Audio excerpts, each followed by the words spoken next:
Hello friends, आज के इस वीडियो में हम हर्यक वंश के बारे में चर्चा करेंगे। तो हम ऐसी चर्चा करेंगे इस विषय में कि जो आपके एग्ज़ाम के पॉइंट ऑफ व्यू से काफ़ी ज़्यादा इंपॉर्टेंट टॉपिक्स हैं, उसी चीज़ों पर हम जो है चर्चा करेंगे, ठीक है ना। तो जो इसकी स्थापना होती है हर्यक वंश की, वो बिंबिसार द्वारा होती है। 544 ईसा पूर्व में इसकी स्थापना हुई थी, ठीक है ना। इसकी राजधानी शुरू में राजगृह, ठीक है ना, जिसको गिरी व्रज भी कहा जाता है, वो इसकी शुरू में राजधानी थी, ठीक है ना। और मगध को सबसे शक्तिशाली राज्य जो है मतलब उस समय में बनाया था हर्यक वंश में, ठीक है ना।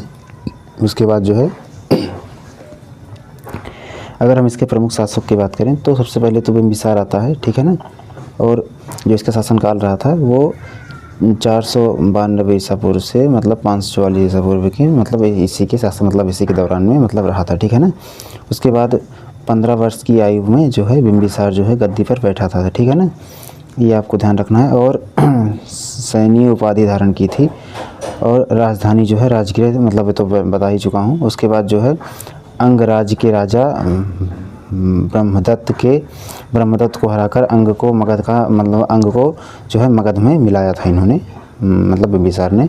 और वैवाहिक संबंध द्वारा साम्राज्य का विस्तार इन्होंने किया था। तो पहले के समय में ऐसा होता था कि लोग अपने साम्राज्य का विस्तार करने के लिए उस राज्य की जो कन्या से विवाह कर लेते थे। तो इन्होंने वैवाहिक संबंध द्वारा अपने राज्य का विस्तार काफ़ी किया था, ठीक है ना। कौशल की राजकुमारी प्रसेनजीत की बहन लिच्छवी गणराज्य की राजकुमारी चेलना से जो है इनका विवाह हुआ था, ठीक है ना। उसके बाद जो है अगर हम इसका उस समय के धार्मिक संबंध देखें इसके, तो गौतम बुद्ध जो थे, भगवान बुद्ध, उनके जो समकालीन थे, ठीक है ना। ये उन्हीं के काल के आसपास के थे ये बिंबिसार, ठीक है ना। और जो महावीर थे उनके भी समकालीन थे, भगवान महावीर उनके भी समकालीन थे। उसके बाद जो बुद्ध थे उनको वेलुवन विहार दान किया था, ठीक है ना। और परीक्षा में जो सबसे ज़्यादा क्वेश्चन पूछा जाता है, मगध का वास्तविक संस्थापक कौन था, तो इसका जो है उत्तर जो आपको लिखना है वो लिखना है बिंबिसार, ठीक है ना। जैसे मैंने बताया मगध को सबसे शक्तिशाली बनाया था और उसका जो है स्थापना जो है वो भी बिंबिसार के द्वारा ही हुई थी, ठीक है। उसके बाद जो है जो दूसरा मेन राजा है इसके बाद जो है वो है अजातशत्रु, ठीक है ना। ये बिंबिसार का पुत्र था, ठीक है ना। और अपने पिता की हत्या कर सत्ता प्राप्त की थी इसने, बिंबिसार को मारकर इसने उनसे सत्ता प्राप्त की थी, ठीक है ना।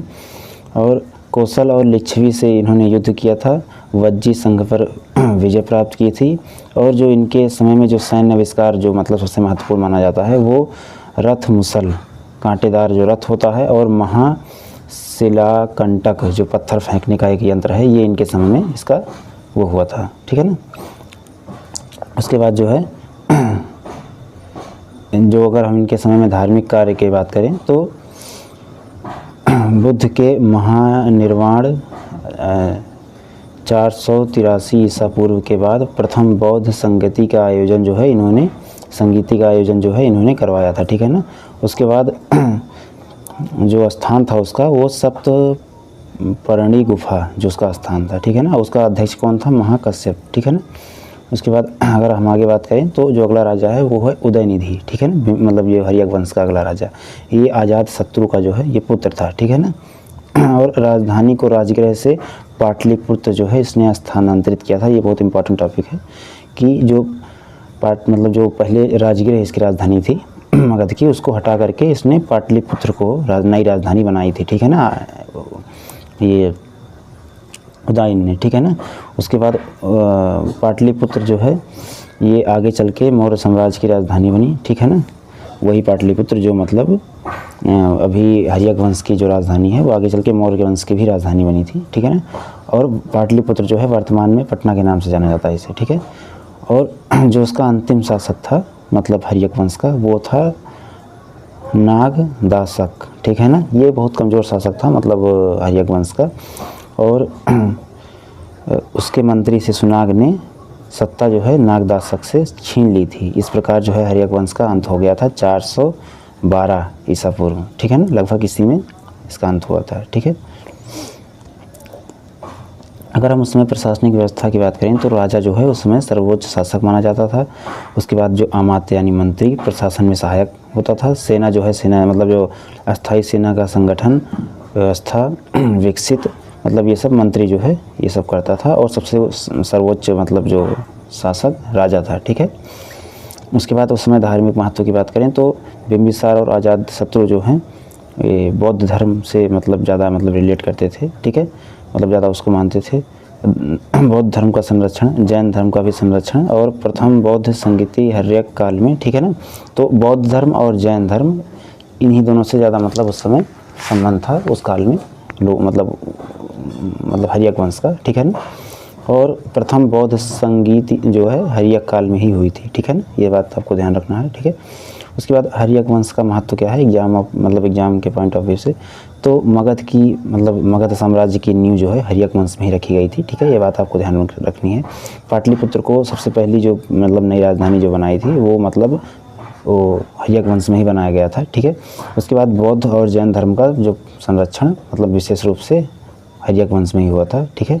और सैन्य संगठन जो है सबसे ज़्यादा मजबूत हुआ था उस समय, ठीक है। उसके बाद जो महत्वपूर्ण तिथियां हैं आपको याद रखना है, तो बिंबिसार का राज्यारोहण जो है 1544 ईसा पूर्व में हुआ था, ठीक है। अजातशत्रु का शासन जो था 492 ईसा पूर्व में था, ठीक है ना, ये सब मतलब पूछे जाते हैं, ठीक है। और प्रथम बौद्ध संगीति जो मतलब हुई थी वो 483 ईसा पूर्व में हुई थी और हर्यक वंश का अंत 412 ईसा पूर्व में, ठीक है ना, ये बात आपको विशेष रूप से ध्यान रखनी है, ठीक है। और जो परीक्षा में पूछे जाते हैं सबसे ज़्यादा प्रश्न मतलब आपको विशेष रूप से जो ध्यान में रखना है वो पहला तो हर्यक वंश का संस्थापक कौन था, ठीक है ना। बौद्ध संगीतिक मतलब जो भी बताया मतलब ये पूछा जाता है कहाँ हुई थी। पाटलिपुत्र को राजधानी किसने बनाया था ये पूछा जाता है। और रथ मुसल किस शासक ने बनाया था, अभी मतलब आया था ना पीछे। अंगराज्य को किसने जीता, ठीक है ना, ये भी आया था अभी, ठीक है ना।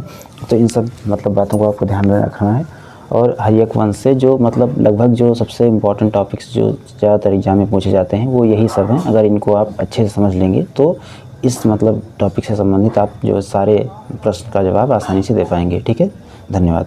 तो ऐसी वीडियो आप अगर चाहते हैं तो मेरे चैनल को सब्सक्राइब कीजिए और बेल आइकन को दबाइए मुझसे जुड़ने के लिए, ठीक है। और मैं अभी तो हिस्ट्री के मतलब महत्वपूर्ण चैप्टर चला रहा हूँ, उसके बाद आगे मैं और सब्जेक्ट की वीडियो भी बनाऊँगा, ठीक है ना। धन्यवाद। और अगर आपको कोई सुझाव हो तो उसको भी बताइएगा। अगर कोई मतलब दिक्कत हो रही हो या अभी मैंने नया चैनल शुरू किया है तो उतना मतलब अनुभव नहीं है मेरे पास, धीरे धीरे जो है अनुभव आएगा।